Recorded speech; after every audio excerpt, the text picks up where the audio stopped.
This African Cup of Nations organized in Morocco was not just a football tournament, it was a test. A test for the country, a test for the continent, and above all a test for the way Moroccans perceive themselves and are perceived by others. Because what happened around this CAN goes far beyond sport. We saw reactions, speeches, accusations, behaviors that say much more than a simple banana rolling on a field. Some were predictable, others much less so.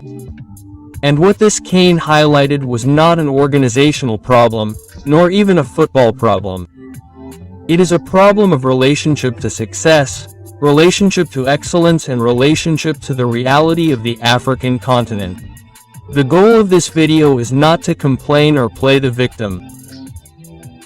The goal is to face facts and above all to talk to Moroccans, to those who are beginning to understand sometimes brutally that kindness is not always perceived as a quality. Because this CAN didn't just show what Morocco is capable of, it showed something much more disturbing, something that some people can't stand to see. The first thing to say is that this wave of hatred didn't come out of nowhere. It was part of a very specific logic.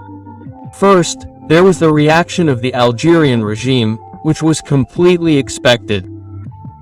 From the very first days, before the competition really started, we saw damaging reports, TV shows where Morocco was openly insulted, and stories created to tarnish the event.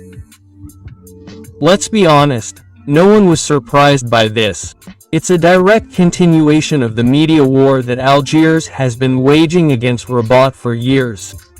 But where things get interesting is that the wave didn't stop there. Very quickly, criticism began to come from much further afield, from African countries that officially have no direct dispute with Morocco, and especially criticism that was not based on facts but on intentions.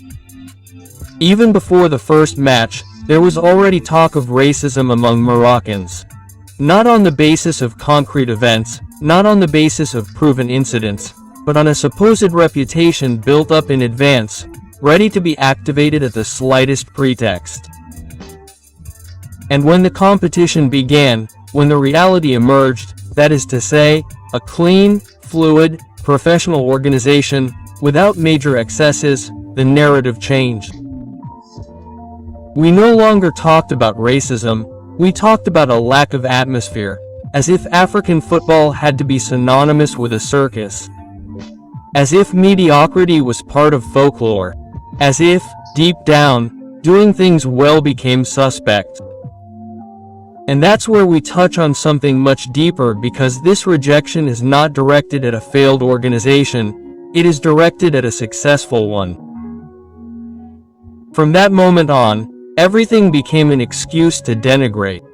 Every Moroccan victory was necessarily rigged. Every defeat by another team became proof of corruption. Morocco was everywhere, pulling the strings of everything, controlling everything without anyone ever being able to explain how. This is no longer a matter of criticism, it is a reflex. And we are going to dissect this reflex because it says a lot about the state of mind that still dominates the continent today. What is important to understand is that this type of reaction does not come out of the blue. It is part of well-known patterns in Africa, and this is where this CAN becomes interesting to analyze. When an African country does better than others, when it breaks the norm, when it raises the bar, it is almost never pulled up, it is pulled down. Success is perceived as a betrayal, as a way of pretending to be something one is not, as stepping out of line. In many people's minds, the African Cup should remain what it has always been, approximate, folkloric, chaotic, with average pitches and a shaky organization. It has become a mental norm, and when someone breaks this norm, they are disruptive. By organizing a clean, serious tournament with international-level infrastructure, Morocco has not simply done its job, it has held up a mirror to the continent. And this mirror is harsh because it reminds us of a very simple thing. If it is possible in Morocco, then it is not Africa that is preventing us from doing better. It is choices, mentalities, habits. From there are two options. Either we question ourselves, or we attack the one who shows that it is possible. Many have chosen the second option. That is why we have seen conspiracy theories emerge at all levels. Morocco controls refereeing. Morocco influences CAF. Morocco is responsible for everything that goes wrong. Even human tragedies have been exploited. The tragic death of a Malian journalist due to a heart attack has been appropriated, transformed, and used to accuse Morocco of murder. We have crossed a threshold. This is no longer a sports critique, it is a psychiatric issue. And what is striking when comparing this with a CAN in Côte d'Ivoire is the contrast. During the previous edition, Moroccan influencers came out, gave positive coverage to the event, and promoted the country internationally. There was a sincere desire to promote Africa.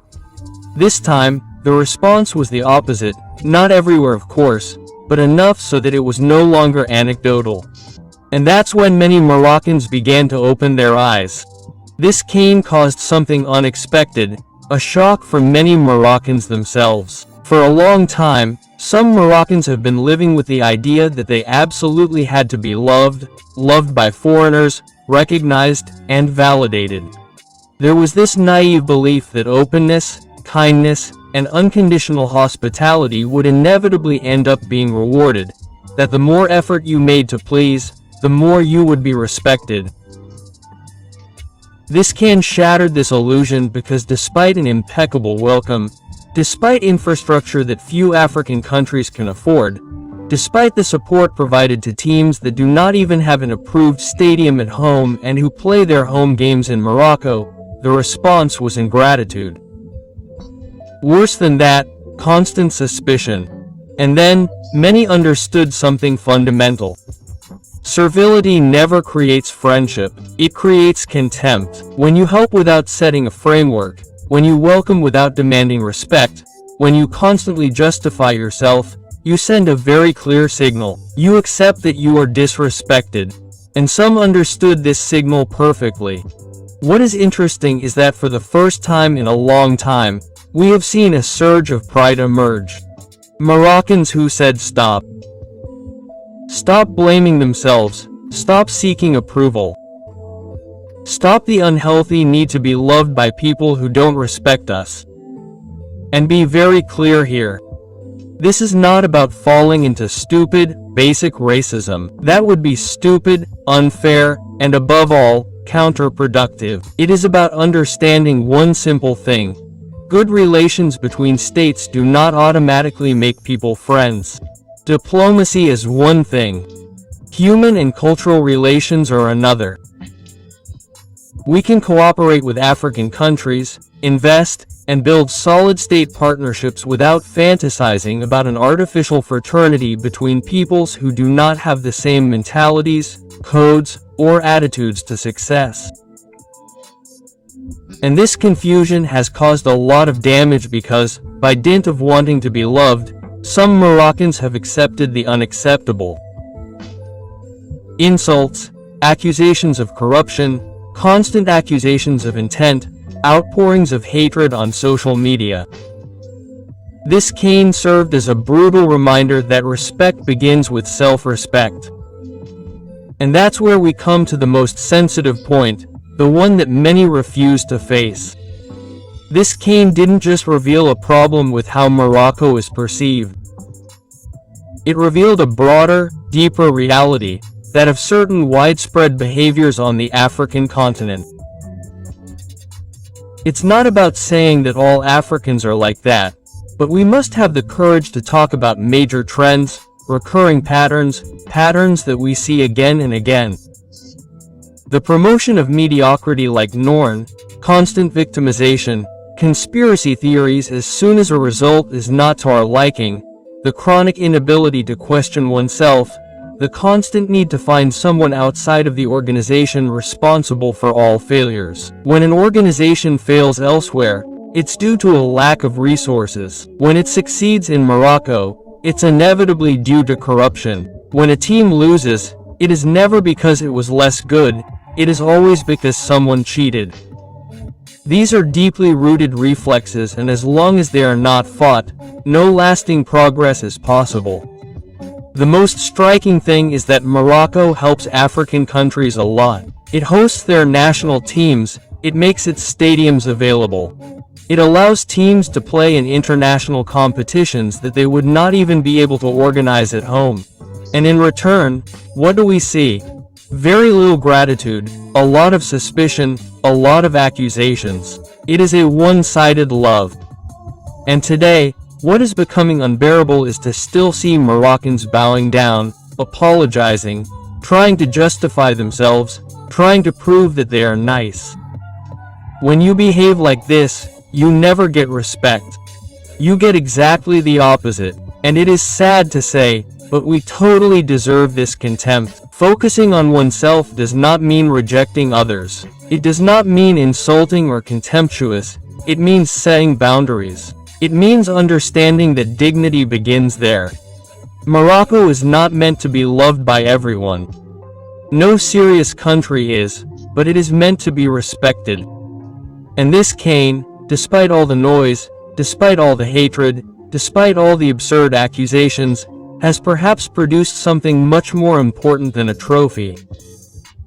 It has awakened some Moroccans, and sometimes opening their eyes is worth more than any sporting victory.